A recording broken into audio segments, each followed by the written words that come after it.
अस्मद्गुरुसमारम्भां यतिशेखरमध्यमां लक्ष्मीवल्लभपर्यन्तां वन्दे गुरुपरम्पराम् ஆழ்வார்கள் வாழி அருளிச் செயல் வாழி தாழ்வாதுமில் குறவர்தாம் வாழி ஏகழ்வாறுமுய்ய அவர்கள் உரைத்தவைகள்தாம் வாழி செய்யமறை தன்னுடனே சேர்ந்து. திவ்ய தேசங்களிலெல்லாம் சென்று தானுகந்த ஊரெல்லாம் தன் தாழ் பாடி என்று திருமங்கை ஆழ்வாரே அருளிச் செய்து கொண்டுள்ளபடி அந்தந்த திவ்யதேசங்களிலே எழுந்தருளிருக்கின்ற எம்பெருமான்களை எல்லாம் மங்களாசாசனம் செய்கின்ற திருமங்கை ஆழ்வார் தம்முடைய மங்களாசாசனத்தை வடதேசங்களிலிருந்து தொடங்குகின்றார். வடநாட்டு திருப்பதிகளிலே தொடங்குகின்றார். வடநாட்டு கோடியிலே அமைந்துள்ள திருப்பிரிதி, இமயத்துள் திருப்பிரிதி என்று அந்த திவ்யதேசத்தை அனுபவித்தவர். அங்கிருந்து தெற்காக புறப்பட்டு பதரிகாசிரமம், சாலக்கிராமம், நைமிசாரண்யம், சிங்கவேள் குன்றம் என்று பல திவ்யதேசங்களை எல்லாம் அனுபவித்துவிட்டு தமிழ்நாட்டின் வடக்கெல்லையாக இருக்கக்கூடிய திருவேங்கட மலையை அருளிச் செய்கின்றார், மங்களாசாசனம் செய்கின்றார். திருவேங்கட மலைக்கு 40 பாசுரங்கள், 4 பதிகங்கள் அருளிச் செய்கின்ற திருமங்கை ஆழ்வார்.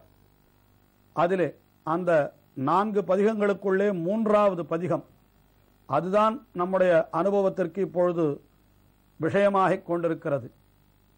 அந்த 3வது பதிகத்திலே முதல் 5 பாசுரங்களிலே அந்த எம்பெருமானை தமக்கு அருள் புரிய வேண்டும் என்று பிரார்த்தித்துக் கொண்டவர் மேலே 5 பாசுரங்களாலே அந்த எம்பெருமான் தமக்கு புரிந்த அருளை நன்றாக வெளியிடுகிறார். எம்பெருமான் எனக்கு நான் கேட்டபடியே அருள் புரிந்து விட்டான் என்பது போலே பாசுரங்களை அருளிச் செய்கின்றார்.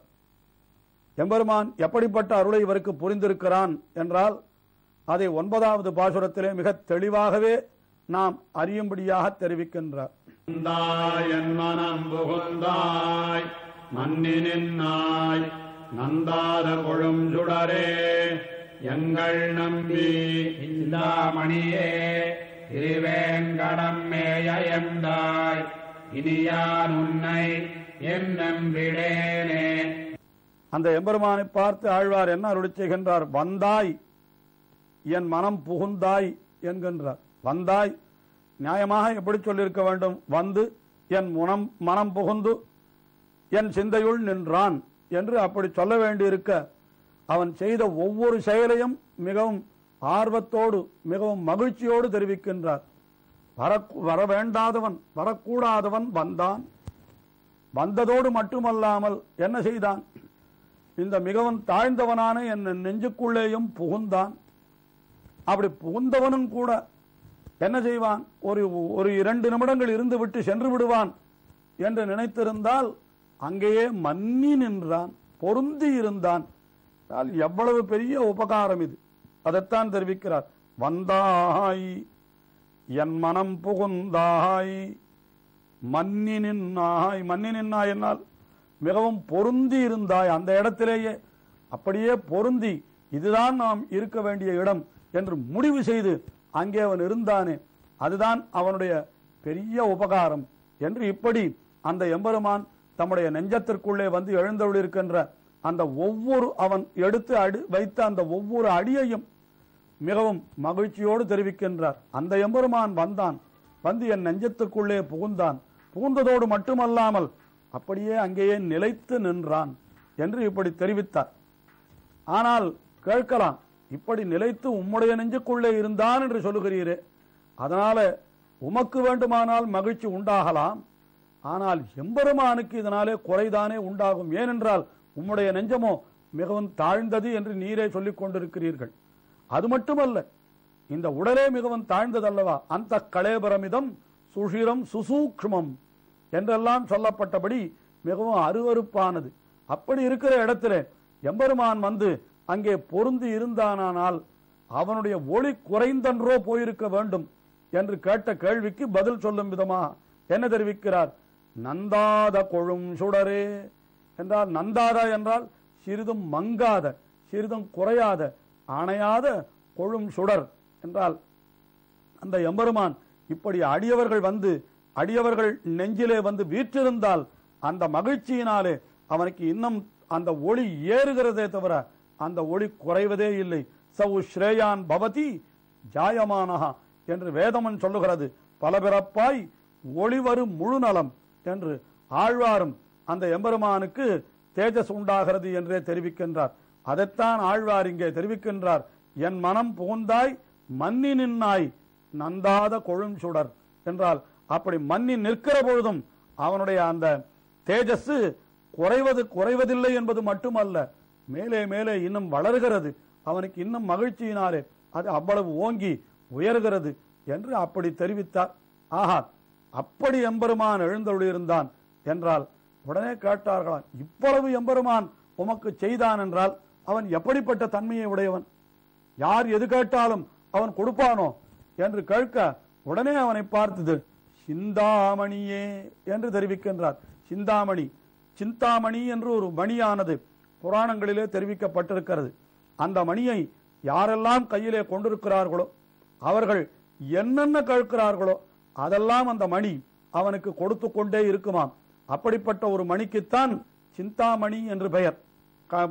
அதாவது கண்ணனுடைய சரித்திரத்திலேயும் கூட அப்படிப்பட்ட ஒரு உயர்ந்த மணி சியமந்தக மணி என்று ஒரு மணியை பற்றி சொல்லப்பட்டிருக்கிறது. அதுபோல இங்கே சிந்தாமணி என்ற ஒரு மணியை தெரிவிக்கின்றார். அந்த மணி கேட்டதையெல்லாம் கொடுக்கும் என்றார். அதுபோல திருவேங்கடமலையிலே எழுந்தருளிருக்கின்ற எம்பெருமான் அவன் எப்படிப்பட்டவன் என்றால் சிந்தாமணி போலே கேட்டதையெல்லாம் கொடுப்பவன் என்று தெரிவித்தார். அப்படி இல்லை என்றால் அங்கே இவ்வளவு கூட்டம் எழுமோ? இன்றைக்கும் கூட யார் யார் என்னென்ன கேட்கிறார்களோ எல்லாவற்றையும் அவன் கொடுப்பவனாய் இருக்கிறபடியினாலே தானே அத்தனை பேரும் போய் அங்கே தங்களுடைய பிரார்த்தனைகளை செய்கிறார்கள். ஆயினாலே திருவேங்கடமுடையான் சிந்தாமணி என்கிறதிலே எந்தவித ஐயமும் இல்லை அல்லவா? திருமங்கை ஆழ்வார் அதை நமக்கு உறுதிப்படுத்தியே காட்டுகின்றார். சிந்தாமணியே திருவேங்கடம் மேய எந்தாய் என்று திருவேங்கடமலையிலே அப்படி எழுந்தருளிருக்கின்ற எந்தாய், எந்தாய் என்றால் எனக்கு தந்தை போன்றவனே என்று சொல்லி மேலே என்ன தெரிவிக்கிறார்? இனியான் உன்னை என்னும் விடேனே, இனிமேல் உன்னை நான் ஒருபொழுதும் விடமாட்டேன். இத்தனை நாள் நான் விட்டேன் என்றால் அது என்னுடைய குற்றம் அல்ல. நீ என்னை இந்த உலக வாழ்க்கையிலே தள்ளி இருந்தபடியினாலே இந்த பிரகிருதி சம்பந்தம் என்பது எப்பேற்பட்டவனையும் அறிவு மழுங்க செய்துவிடும். ஆகையினாலே நான் உன்னை விட்டிருந்தேன்.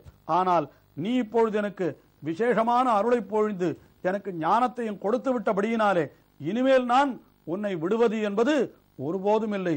நீயும் என்னை விடமாட்டாய், நானும் உன்னை விடமாட்டேன் என்பது போலே இந்த பாசுரத்திலே இனி யான் உன்னை என்றும் விடேனே என்று நான் விடமாட்டேன் என்று எம்பெருமானை பார்த்து இப்படி என்றும் நான் விடாதிருக்கும்படியான உயர்ந்த பேற்றை என்றோ நீ எனக்கு கொடுத்திருக்கிறாய் என்று தம்முடைய நன்றி தோற்ற இந்த பாசுரத்திலே தெரிவித்தார்.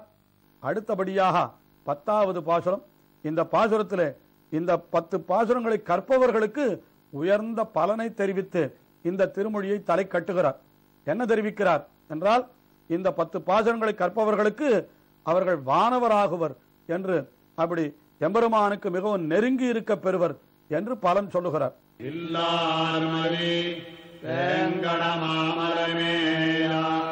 மல்லார் திரடோள் மணிவண்ணனம்மானை கல்லார் திரடோள் கலியன் சொன்ன மாலை வல்லாரவர் வானவராகுவதுதாமே. திருவேங்கடமலையிலே எப்பொழுதும் எம்பெருமானை சூழ்ந்து கொண்டு இருப்பவர்கள், அதாவது அந்த காலத்திலே ஆழ்வார்கள் பாடிய காலத்திலே திருவேங்கடமலை என்பது வெறும் காட்டு பிரதேசமாக இருந்தது. ஆகையினாலே அங்கே இருக்கிறவர்கள் எல்லாம் யாராக இருந்தார்கள் என்றால் காட்டிலே தெரியக்கூடிய வேடர்கள் தான் வில்லும் கையுமாக திருவேங்கடமலையிலே இருந்தார்களாம்.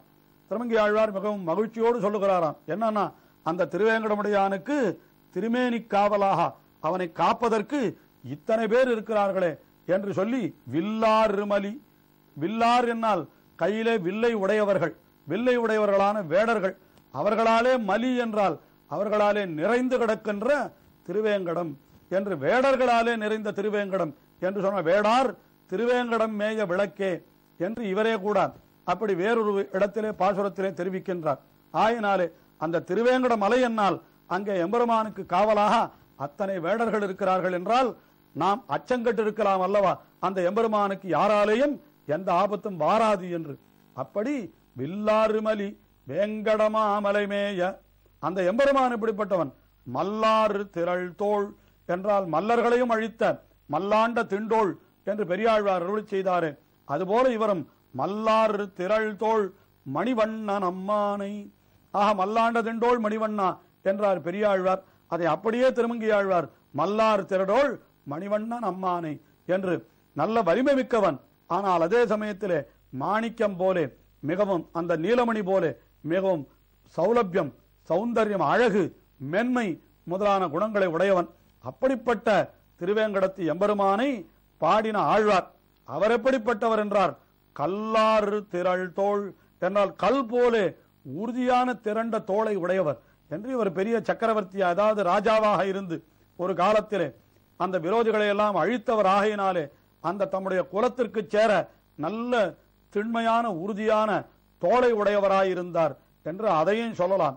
அல்லது அந்த நிலை நீங்கி எம்பெருமானுடைய அருளாலே அவர் ஆழ்வார் ஆன பிற்பாடு அந்த எம்பெருமானை தொழுவதை தவிர தமக்கு வேறு எதுவுமே பணி கிடையாது என்று அந்த தோளுக்கு எது பணி என்றால் அந்த எம்பெருமானை தொழுவது, அதிலே உறுதியாக இருந்தவர். கீழ்ப்பாசுரத்திலே கூட இனியானுன்னை என்னும் விடேன் என்று தெரிவித்தாரே. ஆகையினாலே அப்படிப்பட்ட திண்மையான தோள் கல்லாறு திரள் தோள் கலிகன் கலியன் சொன்ன மாலை. கலியன் சொன்ன இந்த 10 பாசுரங்கள், இந்த 10 பாசுரங்களை வல்லாரவர் யார் கற்கிறார்களோ, யார் இதனுடைய பொருளை கேட்கிறார்களோ அவர்கள் அத்தனை பேருக்கும் என்ன பலன் என்றால் வானவராகுவர் தாமே. வானவர் என்றால் நித்தியசூரிகள் என்று, அதாவது பரமபதத்திற்கு சென்று முக்தாத்மாக்களாக ஆவர். இந்த 4 நாள் இருக்கக்கூடிய சொர்க்கத்தை பற்றிய பேச்சாக நாம் கொள்ள வேண்டாம். நேரே எம்பெருமானுடைய திருவடிவாரத்திற்கு சென்று மோட்சலோகத்திலே அவனுடைய திருவடிவாரத்திலே என்றைக்கும் நீங்காமல் இருக்கப் பெறுவர் என்று இப்படி பயன் சொல்லி இந்த பதிகத்தை தலை கட்டின திருமங்கையாழ்வார் திருவேங்கடமுடையானை குறித்து இன்னமும் ஒரு பதிகம் அருளி செய்கின்றார். அதை அடுத்த நிகழ்ச்சியிலே அனுபவிப்போம். திருமங்கையாழ்வார் திருவடிகளே சரணம்.